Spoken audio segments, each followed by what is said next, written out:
tua palavra é luz no meu caminho, luz no meu caminho, meu Deus, tua palavra é, tua palavra é. Estimados irmãos e irmãs, que bom nos encontrarmos mais uma vez. Hoje o texto que nos é oferecido para meditarmos é João capítulo 6, versículos de 1 ao 15. E aqui mostra Jesus que caminha com seus discípulos e ali acontece algo extraordinário que faz vir à tona a fragilidade dos discípulos diante da grandeza do Filho de Deus. Nós podemos, de forma pedagógica, dividir esse texto em 3 momentos. O primeiro momento é a apresentação do cenário onde Jesus se encontra, a localização, que diz o texto que Jesus foi para o outro lado do mar, da Galileia, especificamente chamado Mar de Tiberíades, ou simplesmente Tiberíades.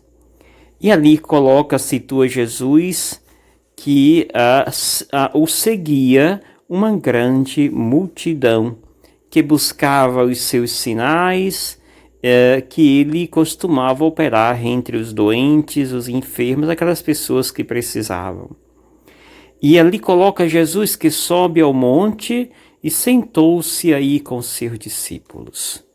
E de repente olha à sua frente, vê aquela multidão que vem se aproximando deles. A segunda parte é justamente o detalhamento desta ação de Jesus diante desta multidão que dele se aproxima. Jesus levanta um questionamento para os discípulos quando percebe a grande multidão. Onde vamos comprar pão para que eles possam comer? É claro, o Evangelho mesmo diz que Jesus sabia o que poderia ser feito, mas ele provoca os seus discípulos. E assim, logo ele ouve a resposta. Nem 200 moedas de prata bastaria para dar um pedaço de pão a cada um. Caríssimos irmãos e irmãs, muitas vezes esta é a nossa fé também. Jesus vê a possibilidade diante dos olhos, é possível. Mas muitas vezes desespero ou incapacidade de ter os olhos de Deus, não conseguimos ver. Aqui, os discípulos não conseguem ver aquilo que Jesus vê que é possível. Nem 200 moedas de prata bastaria para dar um pedaço de pão a cada um. Alguém surge no meio, e aqui partimos para o terceiro momento, no meio dos discípulos, que é André, o irmão de Simão Pedro, que vai dizer: aqui tem um menino com 5 pães e 2 peixes. Mas o que é isso para tanta gente? Não dá para nada. 5 pães e 2 peixes. É interessante a forma como Jesus desenvolve a partir de agora a relação que ele tem com estes alimentos.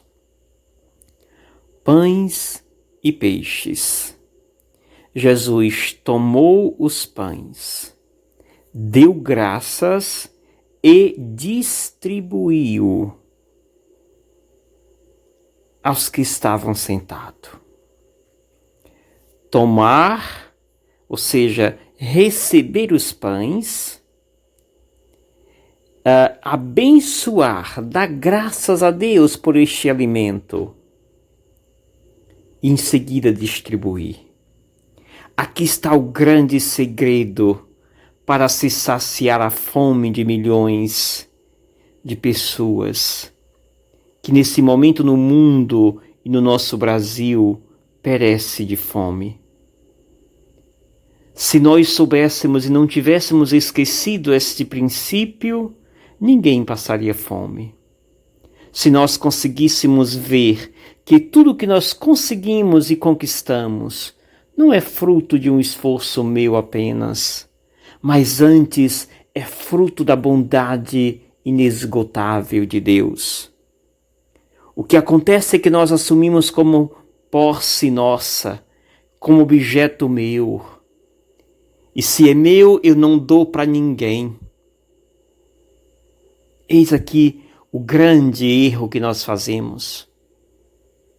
Jesus nos dá um exemplo e nos recorda como devemos agir diante das realidades tão indiferentes que nós vivemos. Jesus nos dá o segredo, é reconhecer que este pão é dádiva de Deus. E esse reconhecimento é quando ele dá graças. E ao dar graças a Deus, Jesus percebe a necessidade de não ficar para si com este alimento, mas distribui entre aqueles que precisam. É isto que faz Jesus. Distribui entre aqueles que precisam. Estimados irmãos e irmãs, aqui está a escola da caridade, que muitos de nós deixamos de frequentar, ou não aprendemos em nada esta lição. As nossas autoridades deveriam entrar nesta escola e aprender com Jesus, o Mestre de Nazaré. E ali, depois que todos estão saciados, consegue ainda recolher, diz o texto, grande número de pães. 12 cestos ainda se recolhe, para dizer, este pouco se torna suficiente e até se sobra quando se reconhece que é dom de Deus, quando este dom de Deus é partilhado entre aqueles que precisam. Todos reconhecem esta maravilha divina. E ali, quando percebe que este que fez isto é Jesus, querem fazê-lo rei.